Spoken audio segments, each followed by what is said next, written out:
तो बजट के बाद बहुत सारी चीज़ों में तब्दीली आ गई है। वित्त मंत्री ने बजट में कई नियमों को बदला है और वो आपके लिए जानने ज़रूरी हैं।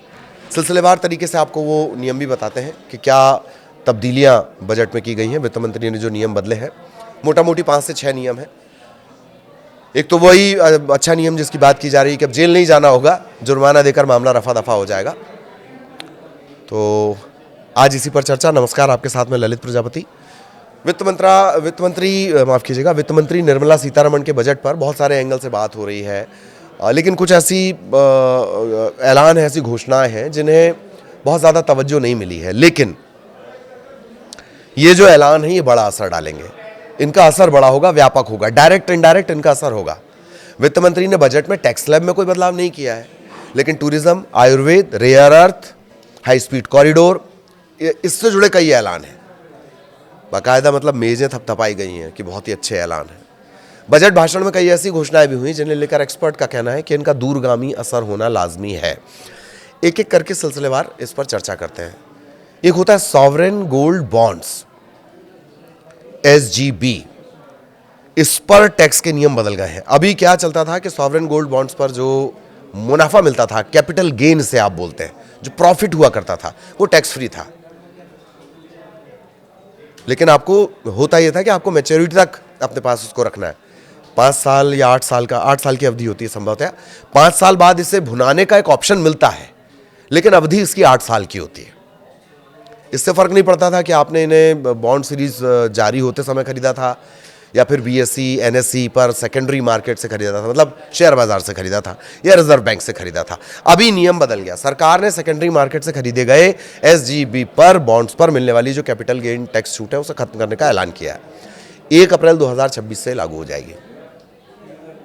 टैक्स छूट तब मिलेगी कि अगर आपने SGB को, मतलब इस बॉन्ड को, रिजर्व बैंक के प्राइमरी इश्यू के समय खरीदा हो और इन्हें मैच्योरिटी तक अपने पास रखा हो। अगर SGB एक्सचेंज से खरीदा गया, मतलब शेयर मार्केट से खरीदा गया है, रिजर्व बैंक ऑफ इंडिया से नहीं, शेयर मार्केट से, NSE BSE से, एक्सचेंज से मतलब, तो 1 अप्रैल 2026 के बाद मैच्योरिटी तक आपकी उसको रखने की योजना है। तो आपको कीमत में हुए अंतर पर एक कैपिटल गेन टैक्स देना होगा। जानकारों का कहना है कि सरकार का ये कदम SBG, सॉवरेन गोल्ड बॉन्ड को ट्रेडिंग असेट यानी मुनाफे के लिए बार बार खरीदने बेचने वाली संपत्ति नहीं बनने देना है। मतलब लोग खरीदते थे फिर बेच देते थे, मुनाफा होता था, खरीदते थे फिर मुनाफा होता, बेच देता था। सरकार चाहती है कि लॉन्ग टर्म सेविंग यानी लंबी अवधि की बचत की योजना के रूप में इसे बढ़ावा मिले। राजस्व सचिव ने यह कहा है कि ये नियम सभी पुराने और नए बॉन्ड सीरीज पर समान रूप से लागू होंगे। ये एक और बड़ी तब्दीली, डेरिवेटिव सौदों पर ज्यादा टैक्स। यही वो ऐलान है जिसने बजट 2026 की सबसे अहम घोषणा इसे माना जा रहा है। सरकार ने फ्यूचर्स एंड ऑप्शंस ट्रेडिंग पर सख्ती का इरादा दिखाया है। बजट भाषण के साथ शेयर बाजार के धड़ाम होने की मुख्य वजह भी, जो मुख्य वजहों में से एक है, वो ये, इससे ही सख्ती को माना जा रहा है।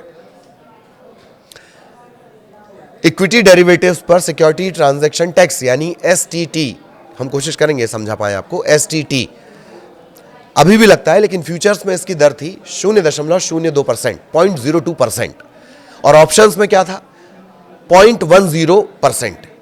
इससे बढ़ा दिया गया है।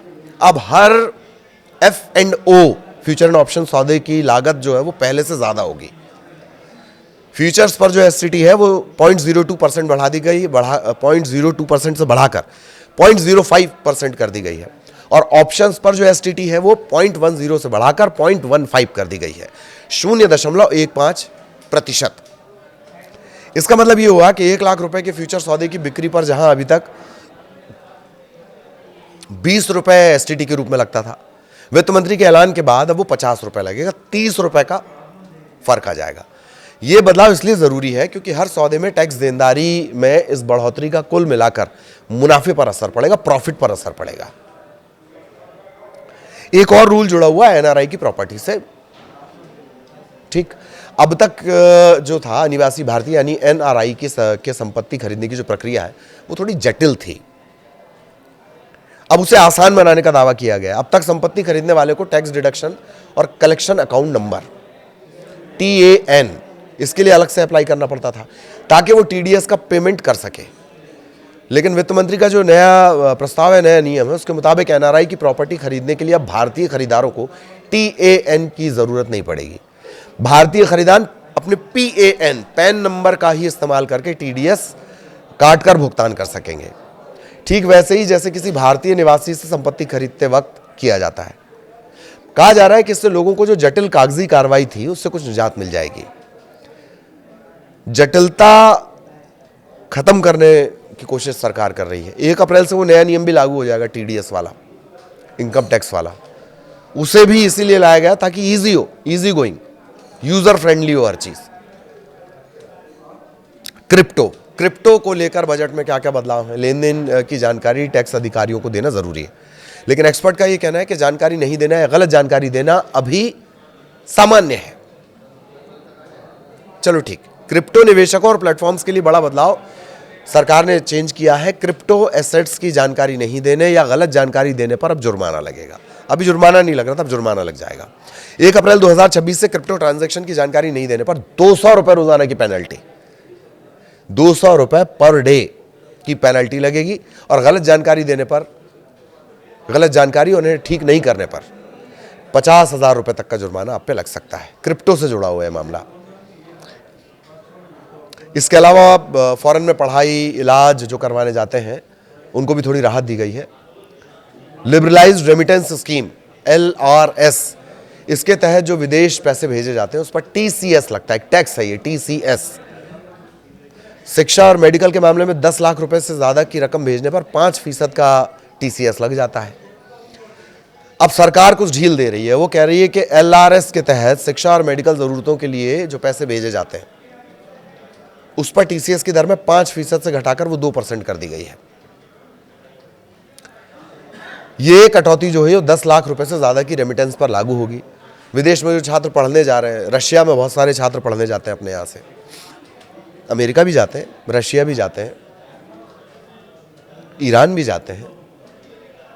तो विदेश में पढ़ने जाने वाले छात्रों को फंड भेजना पहले के मुकाबले थोड़ा सस्ता हो जाएगा, माँ बाप पे बोझ कम पड़ेगा।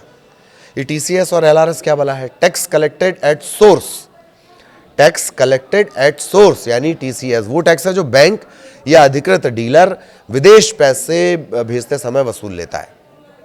ये कोई अतिरिक्त टैक्स नहीं है। इनकम टैक्स रिटर्न फाइल करते समय ये रकम आपकी कुल टैक्स देनदारी में एडजस्ट भी हो जाती है, और अगर आपने अधिक टैक्स चुका दिया है तो बाकी की रकम रिफंड भी हो जाती है।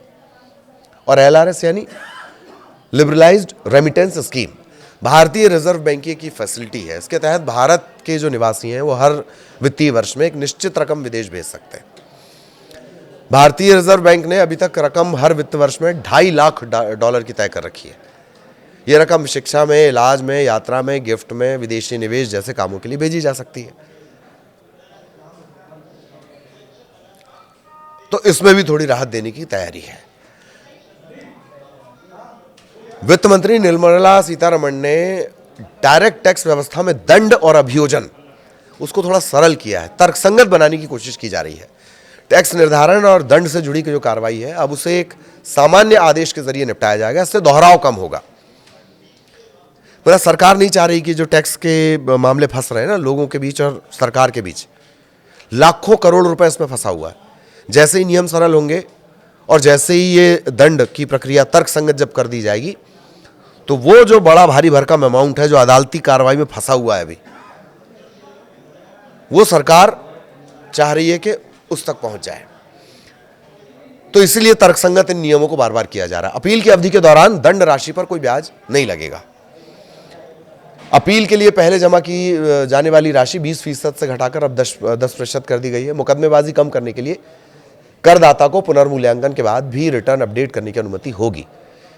इसमें लागू कर के साथ साथ अतिरिक्त 10% टैक्स देना होगा। गलत जानकारी देने के मामलों में टैक्स ब्याज के साथ 100% अतिरिक्त टैक्स जमा करने के ऐसे मामलों में सजा या कानूनी कार्रवाई से राहत मिल जाएगी।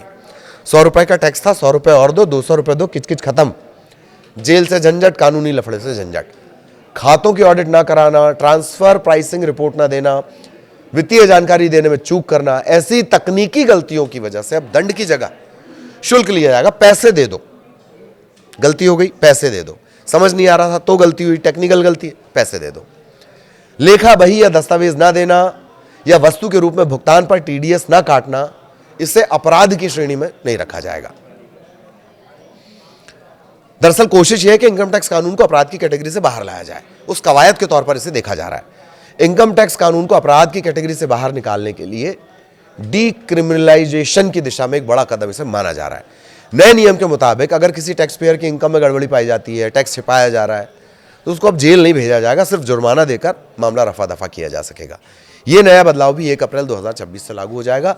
ये नए इनकम टैक्स एक्ट का हिस्सा भी है। हालांकि छोटे मामलों में भी केवल जुर्माना लगेगा, गंभीर मामलों में अधिकतम सज़ा जो घटाकर 2 साल की दी गई है, इसे अदालत जुर्माने में बदल सकती है। पहले आयकर कानून में गंभीर मामलों में ज़्यादा से 7 साल तक सज़ा हो जाती थी, कुछ मामलों में 3 साल तक की लिमिट थी, अब वो कम कर दी गई है। 2 साल की जेल भी नहीं, आप तो जुर्माना भरो और मुक्ति पाओ। नए नियम के मुताबिक ITR 1, ITR 2 दाखिल करने वालों के लिए आखिरी तारीख 31 जुलाई ही रहेगी। गैर ऑडिट व्यापार मामलों और ट्रस्ट को रिटर्न दाखिल करने के लिए 31 अगस्त तक का समय मिलेगा। ये वो चेंजेस हैं जिन पर बहुत चर्चा नहीं हुई, बहुत फोकस नहीं रहा, लेकिन ये सीधे आप पर प्रत्यक्ष और अप्रत्यक्ष असर डालेंगे।